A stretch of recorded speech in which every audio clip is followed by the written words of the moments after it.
All right, we're back. Graveyard Shift Movie Podcast, episode number 153. This week, I watched a movie called Dark Water from 2005, which I believe might be a remake of a Japanese movie. But I think I knew that when I was watching it, but it wasn't until after I had watched the movie already that I think I confirmed that, yeah, it was a remake of another movie. So, keep that in mind. This is a remake, I believe. But Dark Water from 2005, I first heard about this movie because if you've spent any time on, creepy, unsolved YouTube, you've probably seen the video of this lady who gets in an elevator and she keeps peeking out and looking around. It almost like someone's looking for her and she's trying not to be seen. And then, she disappeared and they ended up finding her inside of a water tower on the top of the hotel. And she was dead and stuff. And they mentioned how that story is eerily similar to this movie, and so I was like, oh, okay, well, let me check out this movie. So that's the whole reason I watched it. I thought it was pretty boring for most of it, I'm gonna be honest. Boring. There was a lot of really good performances in it. What was there? Jennifer Connelly, is that the main lady? She was really good in it. John C. Reilly is in it, and I really liked his character. Tim Roth is good in everything. This character is not anything special, but he's good in it. I really liked a lot of the performances, but it seemed to keep going on, and there was a period that where just nothing was happening, and they were really trying to build, build it up until this big climax. But it took so long. I think it was an hour and 5 minutes in until there was an official okay, horror stuff is happening. Up until that point, it had just sort of been people living poor. So I'm gonna give this one a 4.5 out of 10. If they would have shaved some minutes off of it and made it shorter, I might have liked it better, but it kept going, and it was very boring for a long time. So I'm gonna give it a 4.5. Hey, spoiler warning for Dark Water. If you've never seen it before, for some reason you really were looking forward to watching Dark Water, I'm about to ruin everything about it. So, you've been warned. The movie starts off, and it is Seattle, 1974, the year of our Lord. This little bitch is waiting outside of her school, waiting for her mom to get picked up, and we see one by one all the other cars leaving, and no one's there, and it's pouring rain. And eventually, she's the only one left, and there's no other cars outside waiting. So a teacher comes outside and is like, Dahlia, what are we going to do about your mom, We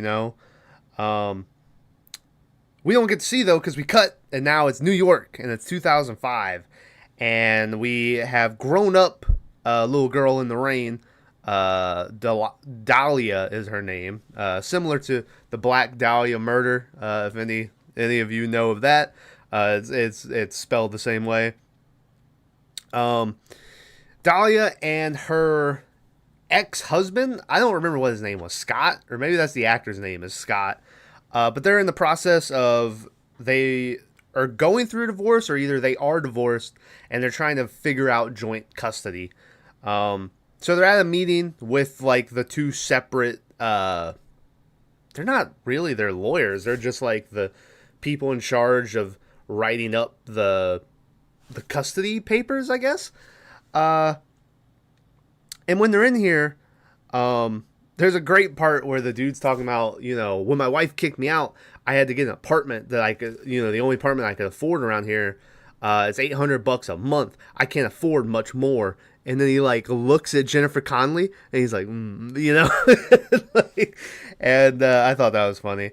They eventually just start screaming at each other. It ends up being this whole thing where he's saying that the lady is crazy.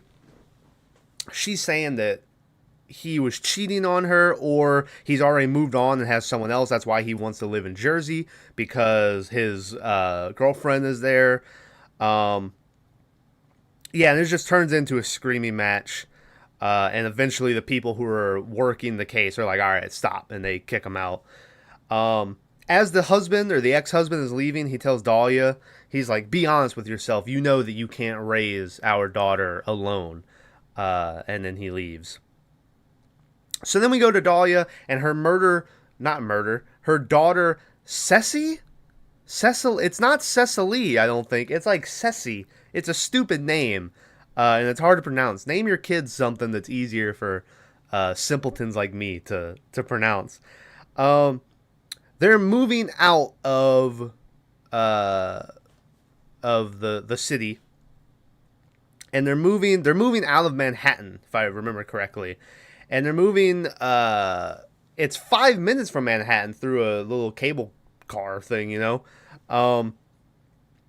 But it's the slums, it's cheaper to afford shit here. And the way they show that it's like a bad neighborhood and seedy is they show a lady smoking out of her window and they show a guy going by in a wheelchair. And I was like, ooh boy, this place is a real fucking shithole. You got cripples going around here? Like, what the fuck? Like, that's just a normal thing. I was like, why? It was so obvious that this is supposed to be like, oh, look at this fucking, this neighborhood. And I was like, this is just, there's people in wheelchairs and people smoke out of their windows. There's a whole Bruno Mars song about it.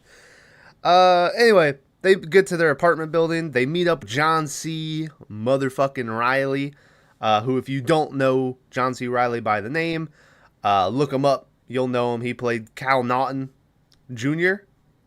in Talladega Nights, the Ricky Bobby story. He's in a bunch of shit with Will Ferrell, Step Brothers. But he's been in a ton of shit. And he's one of those actors where, like, John C. Reilly is not afraid to branch out and pick up some weird fucking movie to try to be in. And this is a very non-comedic role for him. He's very much a sleazy, I guess he runs the apartment building. So like a sleazy apartment manager. And he's giving her he's trying to sell this new apartment that the last tenant had just left. And so he's got a bunch of people lined up to go see it.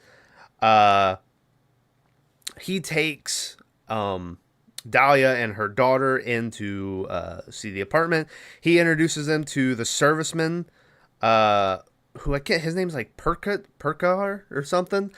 He's kind of this Russian, like, immigrant dude. He's the handyman. He fixes all the shit that goes wrong in the apartment. And he, like, there's a part where he sees the daughter and he, like, stares at her. They stare at each other for a while. And I was like, what the fuck is going on with that? That seems a little weird, Either way, they get in the elevator. They go to leave or go up to the 9th floor. They're looking at the room 9F is their apartment. As they're on the elevator, it's going up and eventually it stops on like floor 7 or 8. Or no, I think it stops on the right floor and it opens up and the daughter goes fucking running out. And John C. Reilly goes to chase after her. But Dahlia gets, like, stopped as she's going to walk, and the door to the elevator closes, and she's got her hand out like someone is holding her hand, like a little girl. Like, her daughter was just on the other side of her holding her hand, and it kind of looked like that on the other side, too.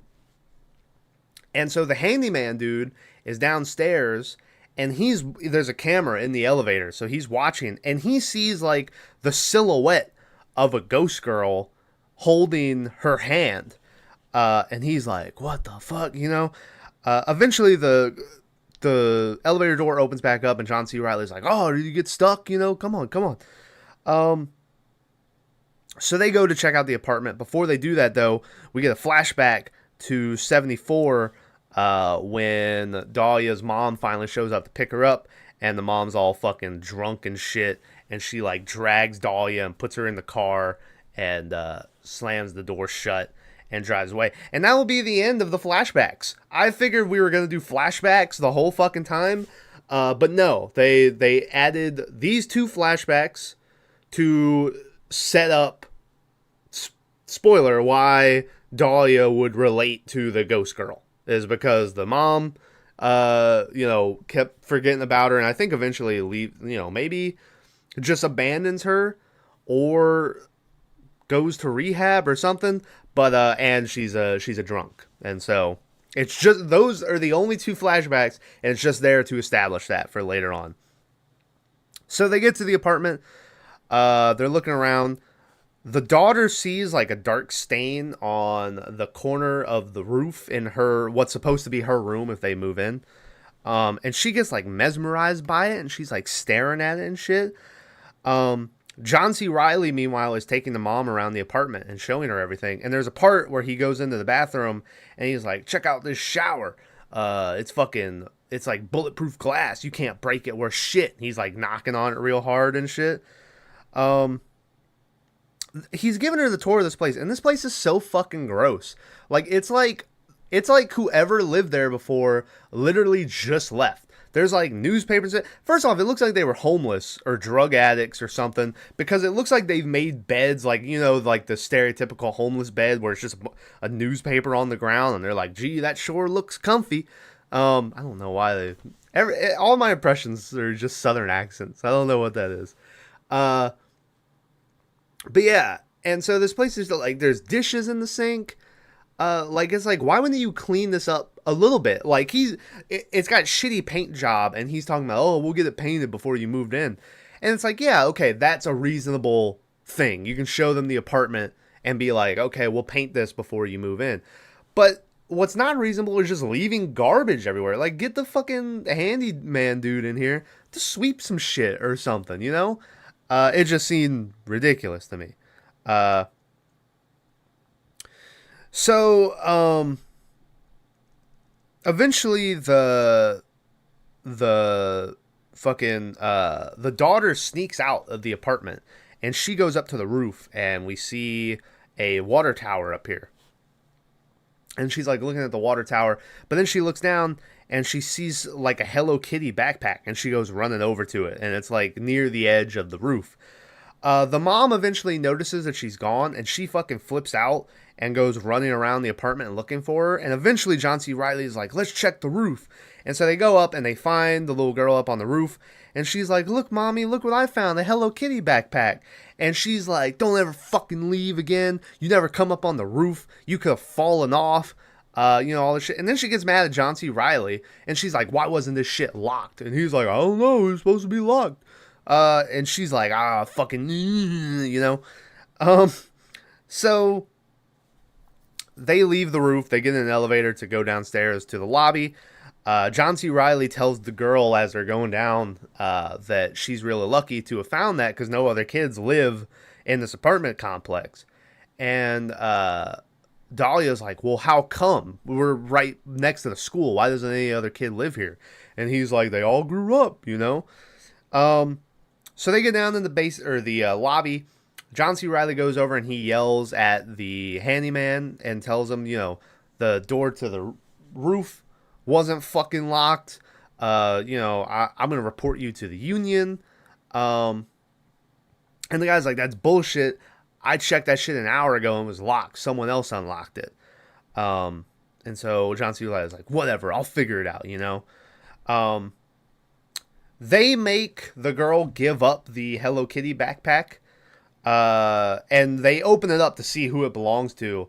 And there's like a Barbie doll in there and shit, and the daughter wants it. But they're like, no, someone, that could belong to someone.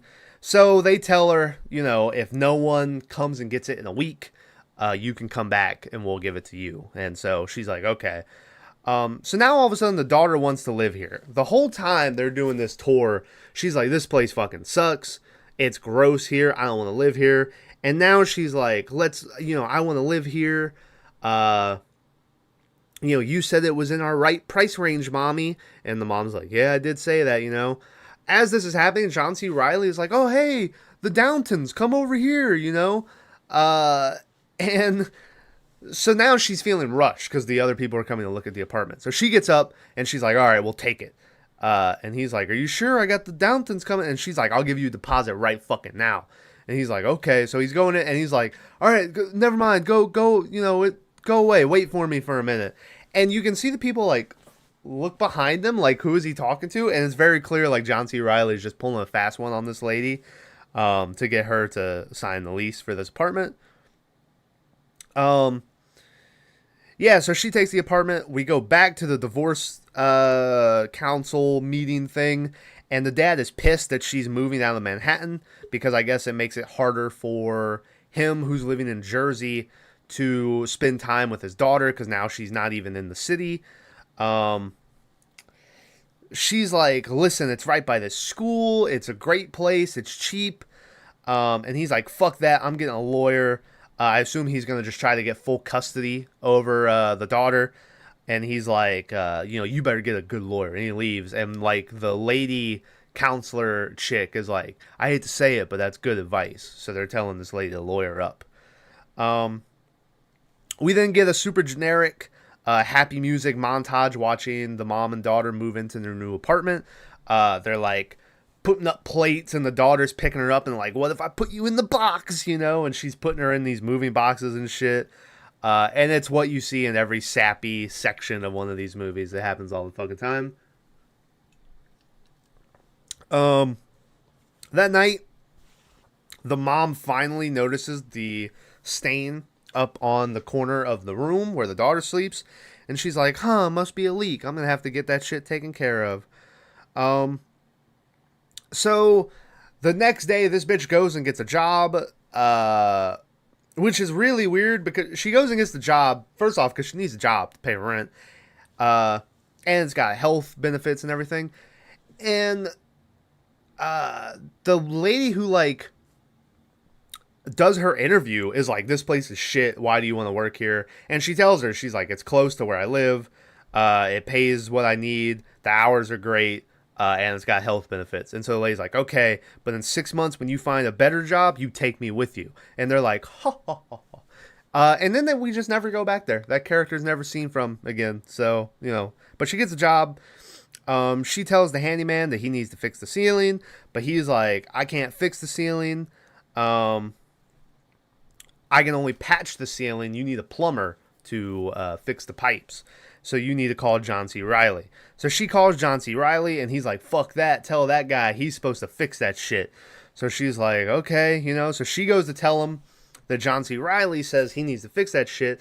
And he's like fucking some lady in his apartment. Either that or watching porn. Either way, there's a bunch of moaning going on inside his apartment.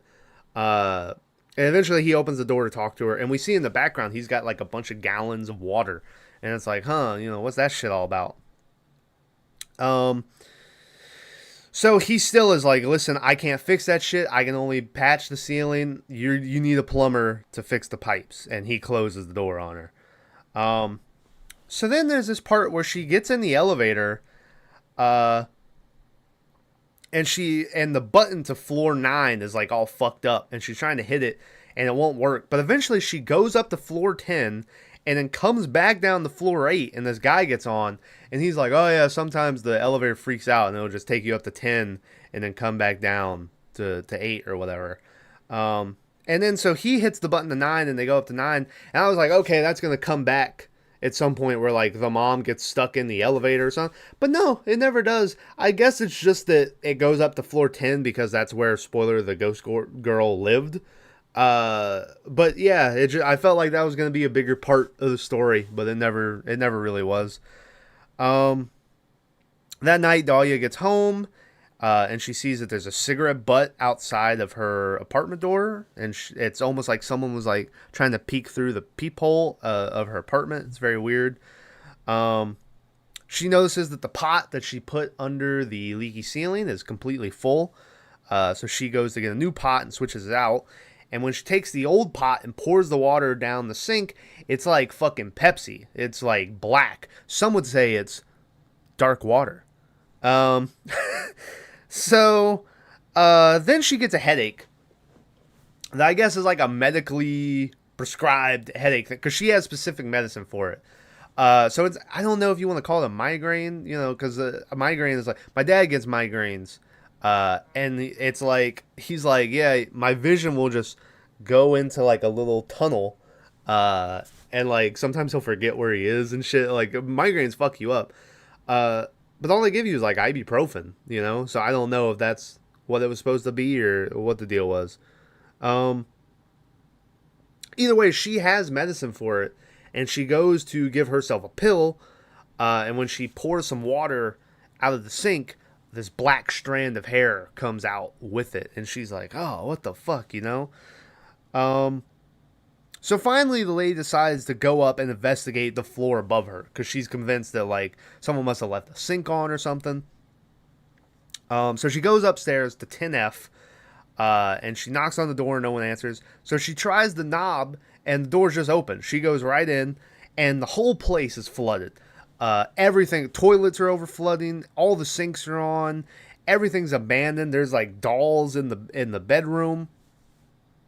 And she sees a family picture on the wall, and I thought that the daughter looked like her daughter. But it ends up being that the daughter in the picture and who plays the daughter is actually the same girl who played young Dahlia from the beginning. So yeah, she sees these pictures of the family and stuff, and she's like, "What's going on?" And then eventually the handyman shows up, and he's like, "What are you doing in here?"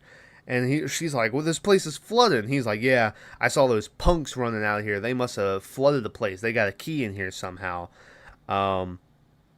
So he's like, "Come on," and he's turning off everything, and then he goes, John C. Riley called me. I gotta fix your roof, so I'm gonna fix it. So that's what he does. He goes and he like knocks out the ceiling and gets everything ready fixed, and he's like, "All right, come back tomorrow and I'll patch it up." And she's like, "Okay." So then she goes to pick up her kid from school, and it ends up being that she's like 15 minutes late to pick her up, and I was like, "Oh fuck, she's gonna turn into her mom and start being like super late all the time." But no, that never happens. She does put her kid in like this after school program, so she is late. Like the program goes to like 5:30. But she's never late to pick up the girl, and in fact, she's early in one of the scenes to pick her up. So that never came back. I thought for sure it was gonna she starts getting later and later, but no. Oh my god, excuse me. So she picks the daughter up from school. They go home. The daughter and her like sleep in the one bed because why not? At this point, I think she has like her own bed, but she's like, whatever, I'll sleep in here with you. And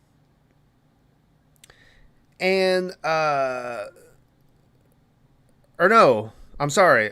She doesn't go to sleep with the daughter at this point. She is on the couch.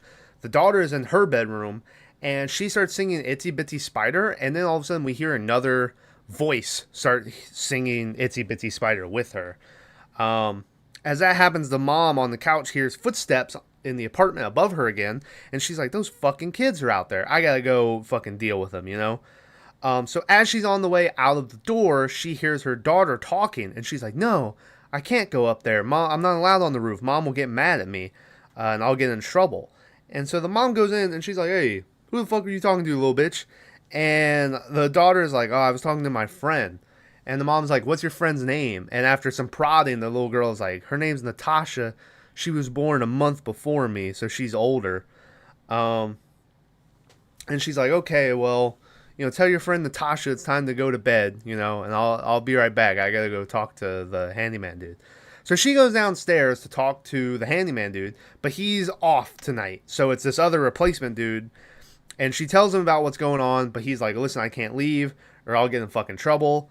So, I can't do anything about it." So she's like, "Okay." I think he offers to call the cops, but she's like, "No, it's fine. Whatever." So she herself just decides to go up to floor 10 and deal with the kids.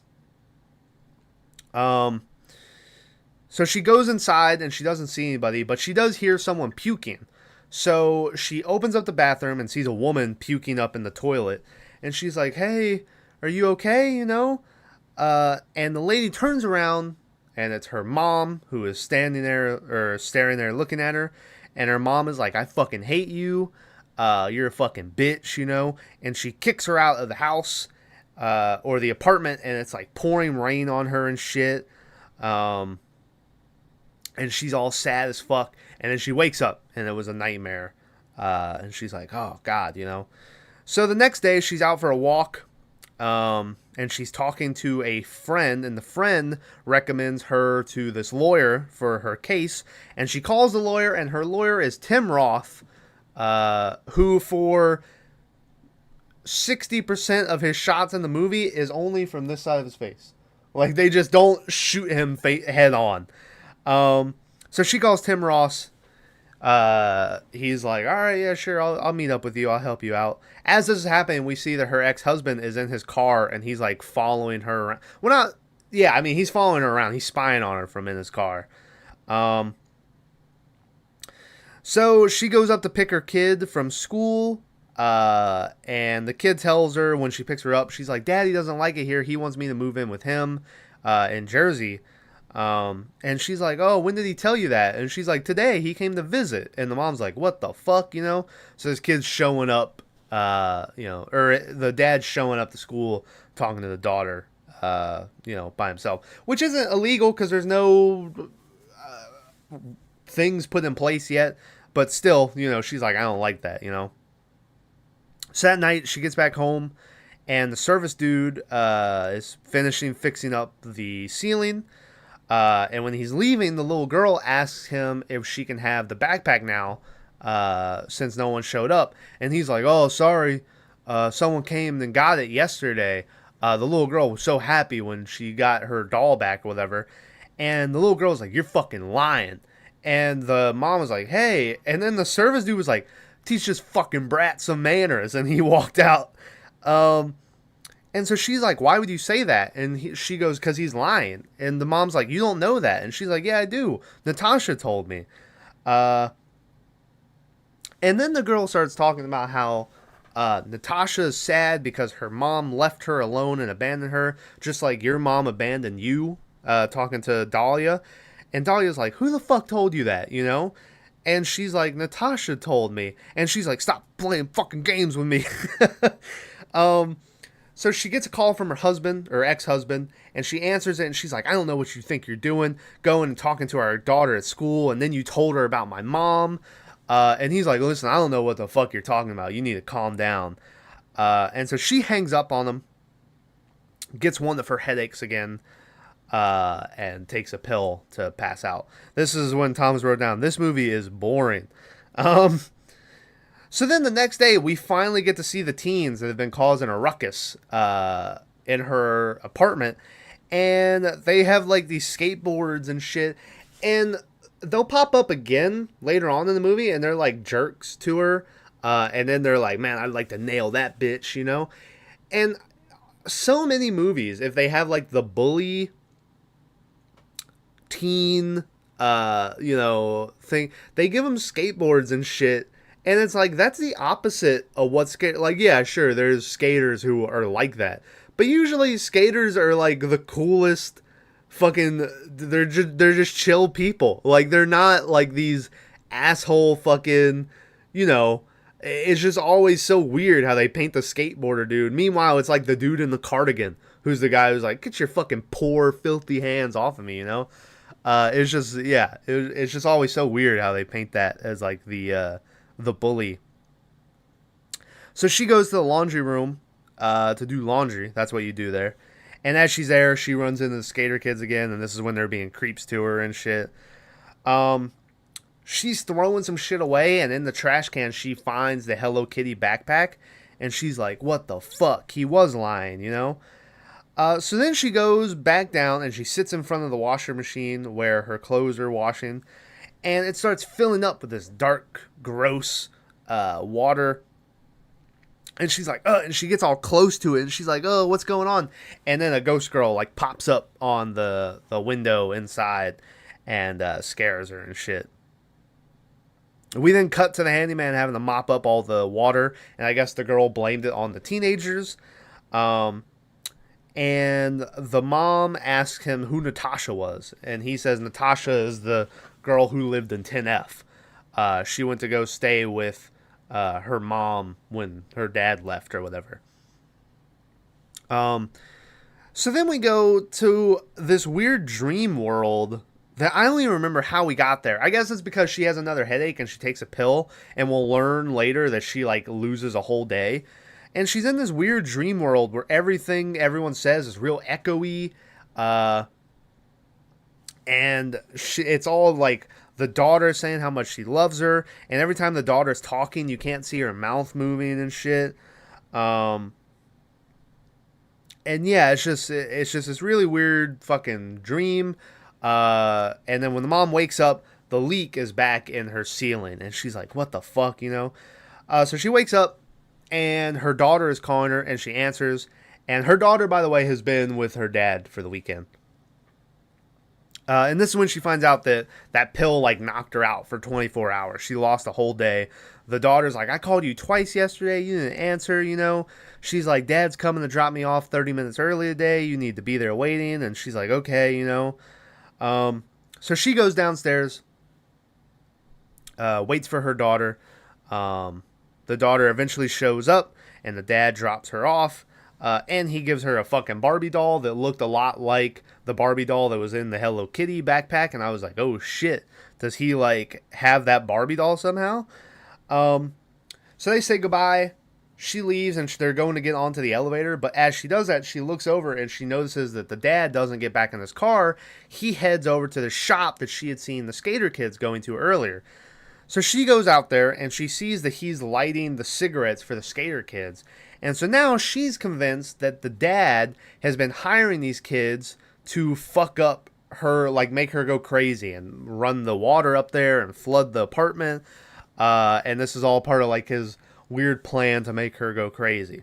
So eventually when she comes back inside, she sees that her daughter got on the elevator without her, even though she told her daughter not to go anywhere. So she's freaking out. She's trying to open the elevator.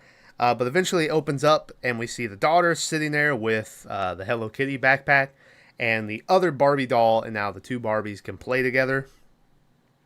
So they go up to her apartment. She calls Tim Roth and tells him that she thinks her husband is like setting up all these weird fucking things to make her go crazy and shit.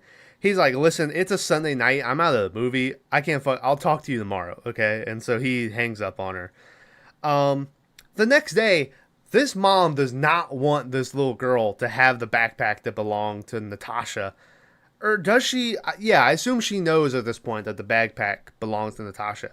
Because she takes it back down to the fucking handyman dude. And she's like, she found it where you threw it in the fucking garbage chute or whatever. And she gives it back to him. And he's like, "Oh, I don't know what you're talking about, you know?" And she's like, yeah, whatever. Fix my fucking roof, or I'm calling my lawyer, and I'm going to get him on you and John C. Reilly. So she leaves. That day at school, the little girl is, like, drawing a picture. And then all of a sudden, like, it's like something grabs her hand and starts scribbling super fast. And she starts screaming, and she's like, "I said stop it. I don't want to talk to you. Get off of me, you know?" And eventually it stops, but at that point, she's already caused the scene, and so everyone is, like, looking at her, like, what the fuck, you know? So they take her to the bathroom, tell her to wash her hands, because her hands are all dirty from the fucking pencil lead or whatever. And she starts to wash her hands, but then the toilets behind her start to flood. And she's like, "Oh my, what's going on?" And all the sinks start overflowing. And then she looks, and we see a ghost girl standing outside of the door. She goes and locks herself into a stall, and we see the ghost girl come in and like go past the stall. And then when she looks down at the ground, we get really bad, like, it's only, I think it's CGI feet on this like gross water, because it didn't look real. And she screams. And then we go to Dahlia showing up, and the school had called her, and they tell her that the girl had passed out in the bathroom, and they took her to the hospital just to get her checked out. School procedure. And the mom says that I had an emergency at work and I, couldn't get my calls for 2 hours. And so they say it's all right. The dad's there to meet with her. So she goes to the hospital, but the girl isn't there. So the dad has her. The dad's took her. She's like, all right, where the fuck is he, So she goes back home thinking that maybe the dad will be there waiting for him. But when she goes in, the whole fucking roof is just pouring water at this point, and everything's falling apart. And she starts freaking out and just crying. We get the classic mid-2000s where she's just slamming against walls, and she's like, ah, and just screaming and crying and shit. Also, randomly in the middle of this, she calls John C. Reilly, and she's like, it's flooded. And he's like, what do you want me to do? And that's the whole conversation. Yeah, and so eventually, she freaks out, and then we cut away, and then, oh, someone's calling me. Hold on, guys. Let me take this phone call. Okay, I'm back. Don't worry about it.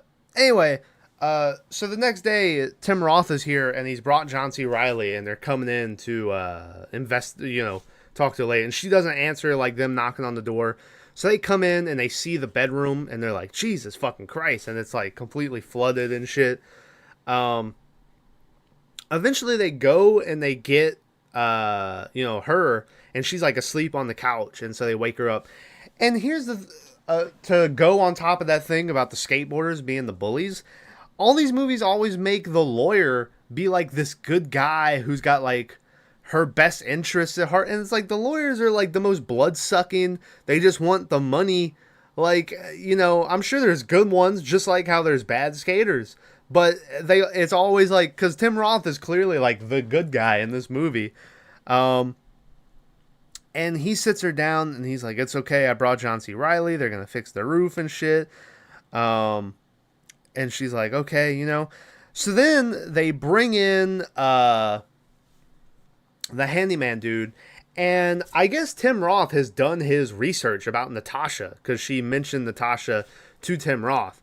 And so Tim Roth is like, hey, you knew that Natasha, her mom was an alcoholic and went to rehab, and the dad left and is living in Russia now, or whatever, so that little girl was just left alone. And he's like, I don't know, maybe she was, and they're like, no, did you know? And so finally he's like, yeah, okay, I knew, And then he throws out, well, maybe the dad murdered her. And they were like, Jesus Christ, murder, So he makes sure that a plumber comes and they knock out the roof. They get her a new pipe and everything. He's like, professionals are coming to fix this shit or else. And John C. Reilly's like, yeah, of course, And then he tells John C. Reilly, all right, I'm going to go call the NYPD and report a missing child. Even though it seems weird because it's been a fucking, I don't remember how long they said the people had been gone. But it had been a good little chunk of time to report a missing girl. Well, I guess it's all, you always report, however long it was. But, so yeah, everyone leaves. And then the mom,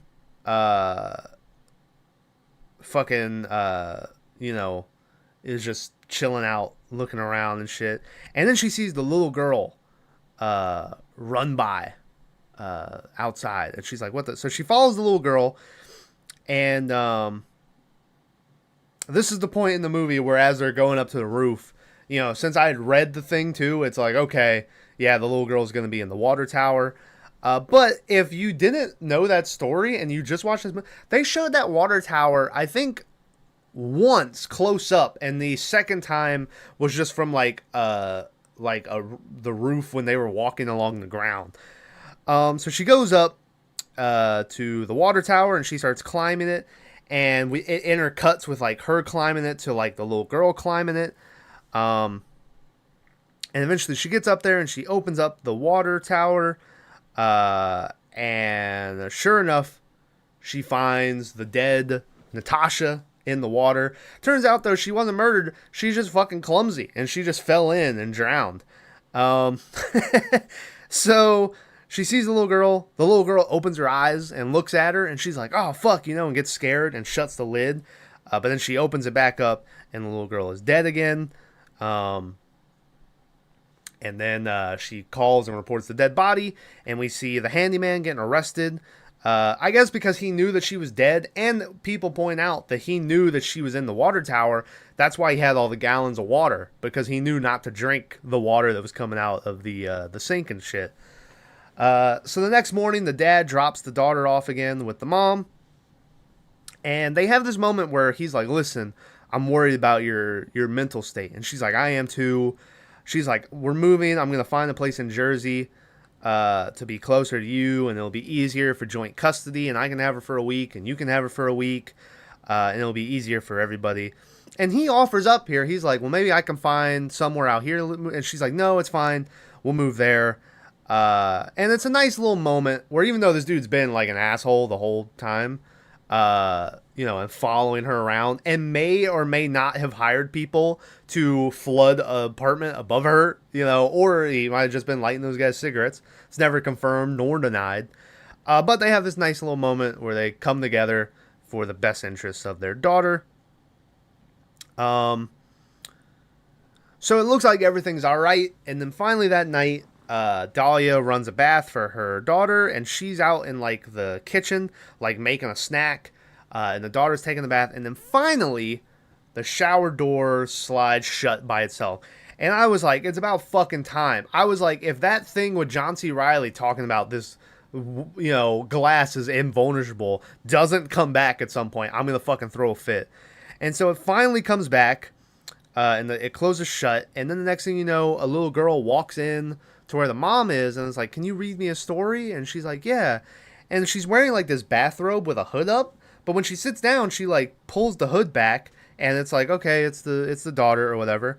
But as she's telling the little girl's story, her actual daughter in the bathtub has turned on the water again to get some more bubbles, and she hears the water running, so she looks down and notices finally that this isn't her daughter, this is Natasha. And she's like, "Oh God," so she gets up and she runs to the bathroom. And as she does that, we see the inside of the bathroom. Natasha is now in the bath with her daughter.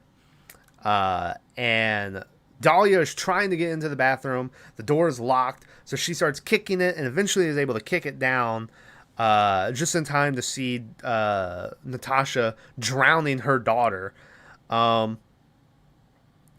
So she's drowning her. The mom goes and gets like a hair dryer and is slamming it against the glass. It shatters a little bit, but it doesn't ever cave in, but it's breaking. Eventually, everything around her starts to explode. The toilets are overflooding. The sink is overflooding. The water in the wall just bursts through the wall and is spraying everywhere. So eventually, she realizes she's not going to be able to get in. So she tells Natasha, "Let my daughter live, and we'll stay here with you forever. I'll be your mom forever. We won't move. We'll stay here." And so Natasha's like, "You'll be my mom forever?" And she's like, yeah, I'll be your mom forever. So she decides to let the daughter go, but then she decides to drown Dahlia. And which she does. She increases the water flow, and they're safe inside the shower with the barrier, and she drowns the mom. And then we see Ghost Dahlia and Ghost Natasha walking down the hallway together. We go 3 weeks later, and the dad and the girl are here picking up all their shit from the apartment. As they're leaving, the girl like glances around and has like memories of what her and her mom were doing in here, and she's like crying and is all sad and shit. They go in the elevator, and when they get down to the lobby, the dad gets out, but as she goes to get out, the elevator closes shut and keeps her inside. And then she looks over, and Ghost Mom is there, and Ghost Mom gives her a hug and ties her hair into a ponytail. Because the dad can't do it. We had established that earlier, so anytime she was with the dad, she had to do her own ponytails. Ties her hair into a ponytail. She tells her that whenever she needs her, she'll be here. And then the dad and the little girl get into their car, and they drive off into the sunset. And that is the end of Dark Water. This movie had a budget of $30 million, made a box office of $44 million. Let's do best of, worst of. For Dark Water, my best of,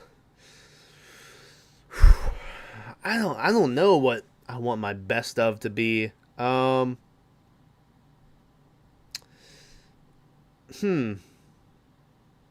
think I might say Dahlia's death is my best of. I like it's super chaotic. Everything just went blurry for me. There we go. Super chaotic. The water effects of just the cope. I mean, gallons and gallons of fucking water. Yeah, and it just, it made sense for the story. Natasha wants a mom. I don't know. I like the death. So I'm gonna say Dahlia's death was my favorite part of the movie. Worst part, I don't fucking even know, dude. Worst part might be that dream sequence that she has when she's passed out for 24 hours. Because I was just like, what the fuck is happening at this point? And everything was so echoey, and I was bored at this point, and I was like, what are we doing here? And so I was just ready for that fucking scene to be over with. So there you go. That'll be my worst of for Dark Water. And besides that, that's it. Like I said, this one wasn't for me. Like I wish it was shorter.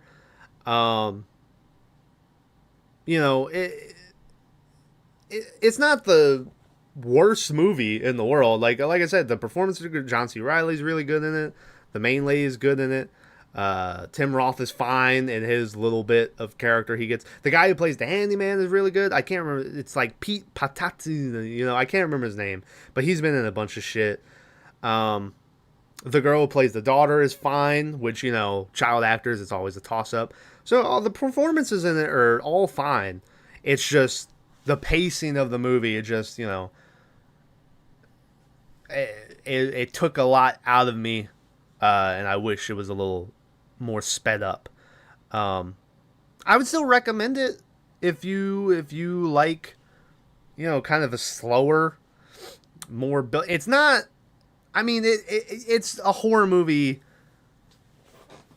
You can call it that, but like I said, it's like an hour and 5 minutes before it turns into a horror movie. But yeah, but yeah, like I said, yeah, you guys might like it. You'll probably like it more than I did. Maybe depends on how fast you like your movies to develop. But yeah, I would recommend it. It's not terrible. So that I guess I'll give it that little vote of confidence. Yeah, and besides that, that's the end of Dark Water. Maybe one day I'll check out the original, but probably not, because I imagine that's probably just as boring as this remake. I also, funny enough, since this is a remake, I did get Ring vibes here. When she's like, it's over, the whole thing of the ring is like, we gotta find the dead girl's body. And I got like that vibe later on in the movie. So it's fun because Ringu and the Ring, and this is an American remake of another Japanese movie. Yeah. So, but anyway, that's the end of Dark Water. Go check out the gaming channel. Stuff's coming out there all the time. We're trying to finish up Saints Row. Maverick's been busy. I'm very excited. There's also a Battlestar Galactica fucking game that came out, and so I want to play that very much. So maybe look out for a Battlestar Galactica fucking video. Am I saying that right? Is that the right movie? Battlestar Galactica? What am I thinking of? No. What's the movie with William Harris? Am I having a stroke right now? Battlestar Galactica. No. What is the movie? Hold on. We're going to figure this out. Hold on. Give me a second. Starship Troopers. There you go. Not Battlestar Galactica. I don't know why I just had that stroke there. But yeah, Starship Troopers game, which I'm very excited for. So maybe look out for that. I think I'm gonna try to make. We did It Takes Two, a while ago, probably over a year ago at this point. Me and Maverick played through it all, but it was at a point in the gaming channel where I was very non-inspired to make videos, and so it's literally just every episode is like an hour and a half, and there's like limited editing in them, and so I want to go through and kind of find the best moments and make it all into one actually enjoyable video. I haven't watched those videos since I put them out, but I imagine they're boring as fuck because it's like just us trying to figure out puzzles, and I didn't edit anything, so I might be doing that. Probably gonna be playing the Resident Evil Village DLC soon, so there'll be a video in that.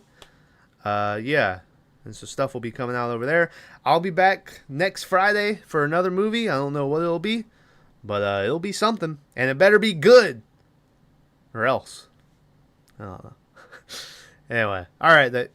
Thanks, guys. I'll see you next week. Bye-bye.